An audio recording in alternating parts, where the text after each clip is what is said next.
সম্প্রতি বিশাল একটি নতুন নিয়োগ বিজ্ঞপ্তি প্রকাশিত হয়েছে কর কমিশনারের কার্যালয় কর অঞ্চল নরসিংদী থেকে, যেখানে 122 জনকে নিয়োগ প্রদান করবে 6টি ক্যাটাগরিতে এবং এখানে 13 থেকে 20তম গ্রেডে বেতন স্কেল প্রদান করবে। পদগুলো হচ্ছে অস্থায়ী ভিত্তিতে নিয়োগ প্রদান করবে। আপনারা নরসিংদী ও কিশোরগঞ্জ জেলার স্থায়ী বাসিন্দাগণই আবেদন করতে পারবেন। আবেদন করার জন্য আপনাকে এই ওয়েবসাইটে প্রবেশ করতে হবে, সেখানে প্রবেশ করে আপনারা আবেদন করতে পারবেন।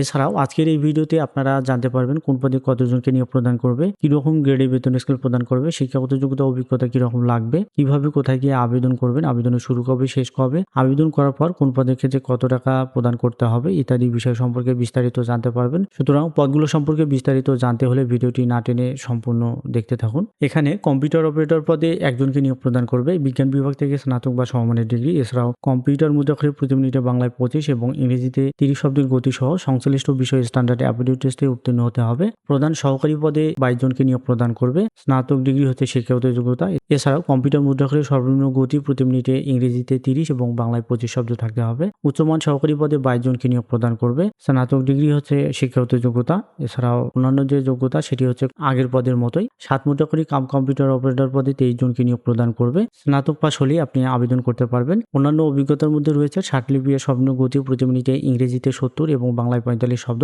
কম্পিউটার মুদ্রাক্ষরে সর্বনিম্ন গতি প্রতি মিনিটে ইংরেজিতে 30 এবং বাংলায় 25 শব্দের গতি থাকতে হবে। অফিস সহকারী কম্পিউটার মুদ্রাক্ষরিক পদে 27 জনকে নিয়োগ প্রদান করবে, উচ্চ মাধ্যমিক সার্টিফিকেট বা সমমানের পরীক্ষায় উত্তীর্ণ। এছাড়াও ইংরেজিতে 20 শব্দ এবং বাংলায় 20 শব্দের গতি থাকতে হবে প্রতি মিনিটে টাইপিং এর ক্ষেত্রে। অফিস সহায়ক পদে 27 জনকে নিয়োগ প্রদান করবে, মাধ্যমিক স্কুল সার্টিফিকেট বা সমমানের পরীক্ষায় উত্তীর্ণ। এই পদের ক্ষেত্রে কোনো প্রকার অভিজ্ঞতার প্রয়োজন নেই। এই পদগুলোর ক্ষেত্রে আবেদনকারী বয়স হচ্ছে সর্বনিম্ন 18 এবং সর্বোচ্চ 32। এই বয়স গণনা হবে 1 এপ্রিল 2026 খ্রিস্টাব্দ তারিখ অনুযায়ী। আপনারা যারা সরকারি, আধা সরকারি বা স্বায়ত্তশাসিত প্রতিষ্ঠানে চাকরিরত অবস্থায় আবেদন করেন, সেক্ষেত্রে আবেদন করার সময় যথাযথ কর্তৃপক্ষের অনুমতিক্রমে আবেদন করতে হবে এবং মৌখিক পরীক্ষার সময় সেই কর্তৃপক্ষ কর্তৃক প্রদত্ত অনাপত্তি পত্রের মূল কপি জমা দিতে হবে।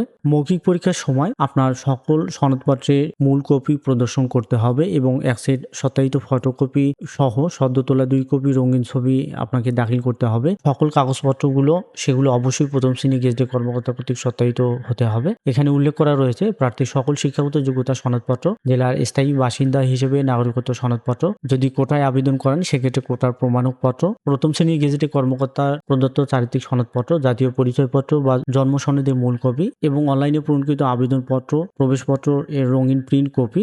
লিখিত, ব্যবহারিক ও মৌখিক পরীক্ষার তারিখ ও সময়সূচি আপনারা এই ওয়েবসাইটে পেয়ে যাবেন। সেক্ষেত্রে অবশ্যই আপনারা এই ওয়েবসাইটে ফলো করবেন। এছাড়াও যোগ্য প্রার্থীদেরকে মোবাইল ফোনে SMS এর মাধ্যমে জানানো হবে। আপনারা যদি আবেদন করতে চান সেক্ষেত্রে এই ওয়েবসাইটে প্রবেশ করে আবেদনপত্র পূরণ করতে পারবেন। আবেদনপত্র জমাদান শুরুর তারিখ ও সময় হচ্ছে 4 মে সকাল 10টা থেকে 24 মে বিকাল 5টা। এই সময়ের মধ্যে আবেদন করতে পারবেন। তবে আবেদন করার সময় আপনার নির্ধারিত স্থানে ছবি এবং স্বাক্ষরের প্রয়োজন হবে আপলোড করার ক্ষেত্রে। সেক্ষেত্রে এখানে ছবি এবং স্বাক্ষরের সাইজ দেওয়া রয়েছে, এই অনুপাতে আপনারা রিসাইজ করে আপলোড করবেন। আবেদনপত্র সাবমিট করার পর যে কোনো টেলিটক প্রিপেইড মোবাইল নম্বরের মাধ্যমে 2টি SMS করে পরীক্ষার ফি প্রদান করতে হবে। এক্ষেত্রে 1 থেকে 5 নম্বর পদের জন্য 112 টাকা এবং 6 নম্বর পদের জন্য 56 টাকা এবং যারা কোটায় আবেদন করবেন তাদের ক্ষেত্রে 1 থেকে 6 নম্বর পদের জন্য শুধুমাত্র 56 টাকা প্রদান করলেই হবে। টাকাটা 2টি SMS এর মাধ্যমে যেভাবে প্রদান করবেন সেই প্রসেসটি এখানে দেখানো হয়েছে, এটি আপনারা অবশ্যই দেখে নেবেন। পরবর্তীতে আপনারা এই ওয়েবসাইটগুলো থেকে প্রবেশপত্র ডাউনলোড করতে পারবেন। যদি আপনার ফোনে SMS পৌঁছে যায়, এই SMS এ ইউজার আইডি এবং পাসওয়ার্ড দেওয়া থাকবে। মূলত সেই ইউজার আইডি এবং পাসওয়ার্ড ব্যবহার করে আপনারা প্রবেশপত্র ডাউনলোড করতে পারবেন